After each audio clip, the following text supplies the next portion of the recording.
Your Eminence, John Cardinal Njue, Your Graces, my Lord Bishops, members of the clergy, religious brothers and sisters, dear Kenyans, good afternoon. Hamjambo. Tumsifu Yesu Kristo. Bwana Yesu asifiwe.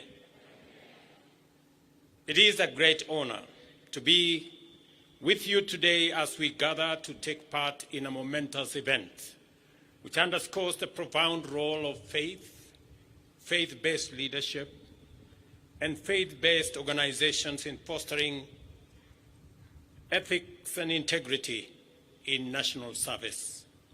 This event also underlines the role of faith in strengthening patriotism, deepening national unity, and mobilizing citizens to selflessly undertake good causes.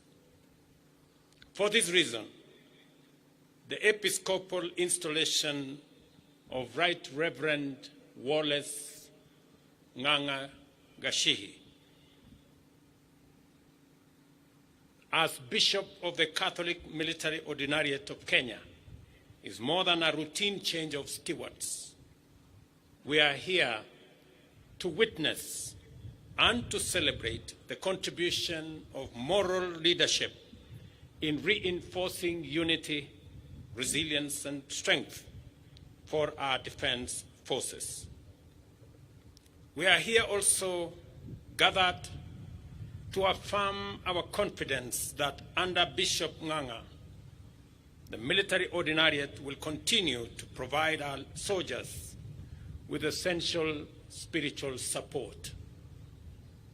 Recognizing the high trust vested on the Kenya Defense Forces to defend the sovereignty and territorial integrity of our nation, and to the significant physical, moral, and personal challenges faced by our men and women in uniform in fulfilling their mission, we cannot deny or underestimate faith as a critical source of strength, pillar of motivation, and a basis for enduring resilience.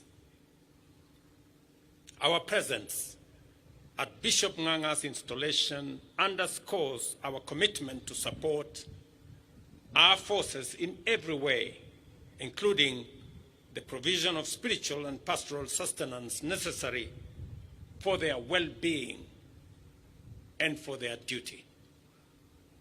In Kenya, we acknowledge the supremacy of the Almighty God of all creation, and therefore the recognition that protection of the freedom of worship is a fundamental constitutional guarantee.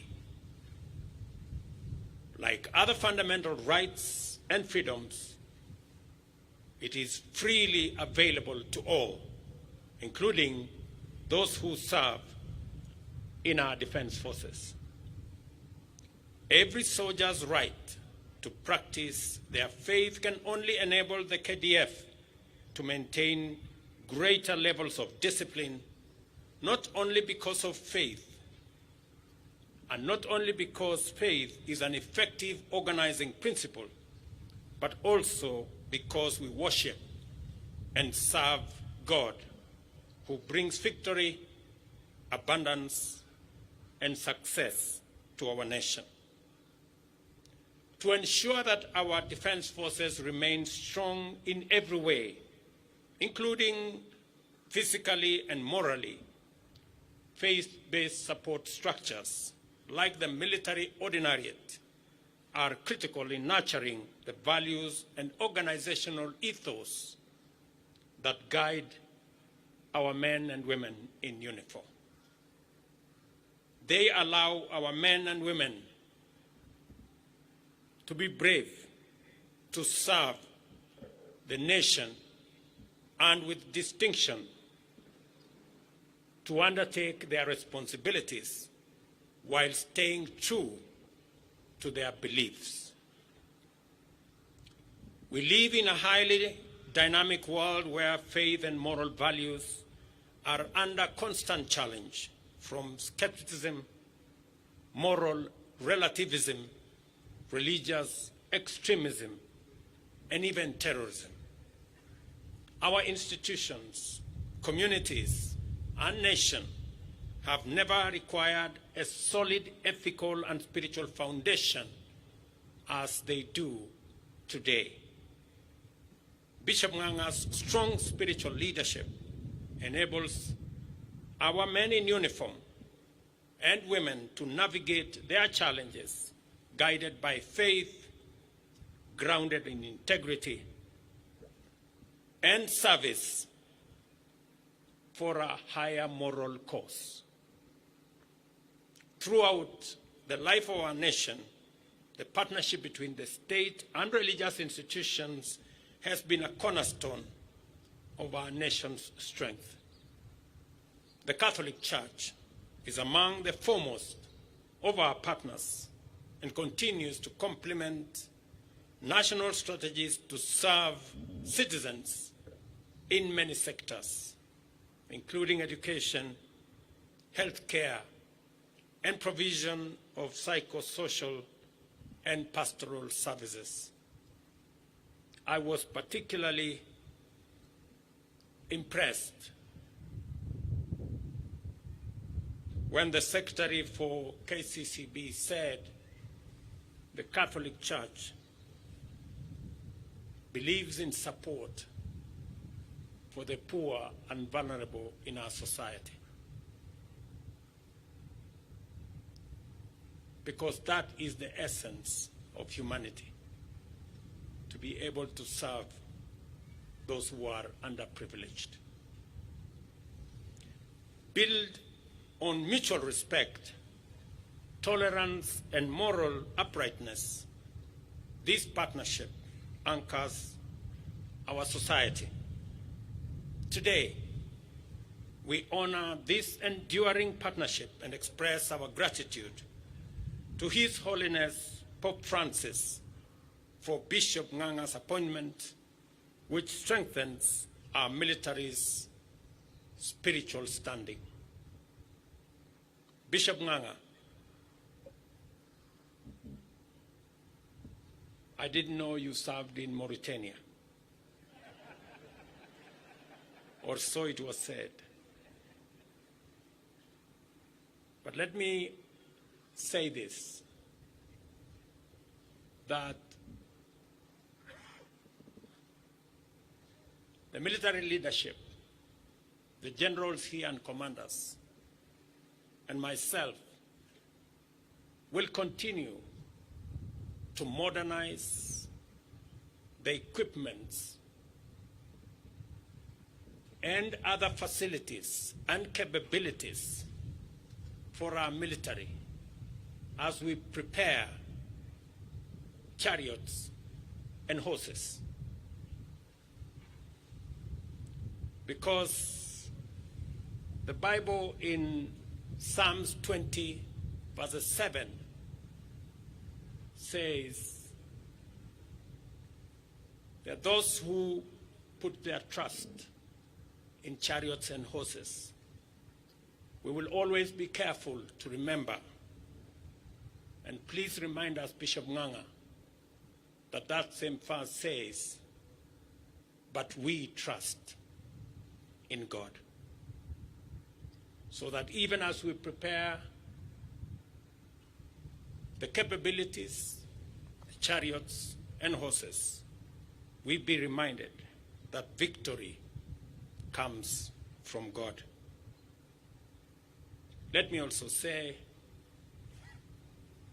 to the military commanders, officers, and servicemen, that it is my prayer that as you undertake the responsibilities of protecting our nation, as you serve humanity in Kenya and elsewhere around this world, a service that you have provided with dedication and professionalism,